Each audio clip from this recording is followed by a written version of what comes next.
Stephen Schnall here from Schnall Media Consulting, and today I'd like to discuss the future of offset and the manufacturers that make those presses going forward.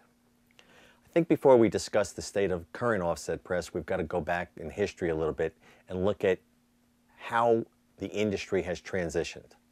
Back when I started in the industry in the 60s, and the company I started with was Jersey Printing Company. It was a letterpress company.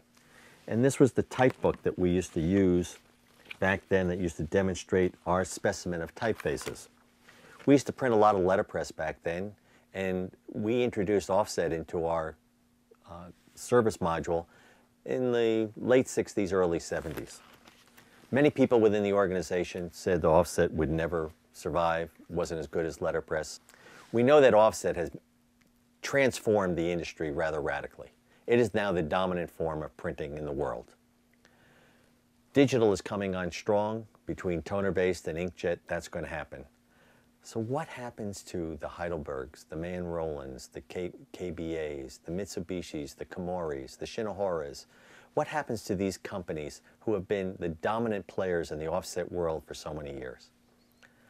Well, we all know that Manroland has filed for insolvency and the company is being broken up, and we don't know exactly what's going to happen as of the recording of this video. But there's a high likelihood that Manroland as we know it today will not be around. Heidelberg, the #1 offset player in the world, has made massive changes to their infrastructure. They've laid people off, and what's happening is software, consumables, and bindery and finishing are becoming a mainstay of their future. Mitsubishi is changing rather radically as well, and so is Komori. We don't know as much about them as we do of many of the German players, and KBA is thriving because they're in the packaging end. They've been a long-standing player in the packaging industry. My prediction is that offset will continue to decline. It may not go away entirely, just like letterpress never disappeared, but we're going to see a diminishing role of offset.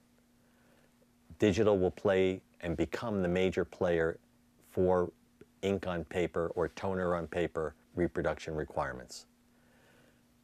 I'm sorry to say it, Heidelberg's been such a great player, so is Manroland, Mitsubishi, Komori. They're great organizations, and I'm sorry to see the declining role that they're playing within the mighty graphic communications industry.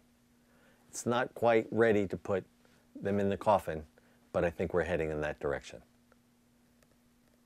Those are my opinions. If you've got some thoughts on it, love to hear from you.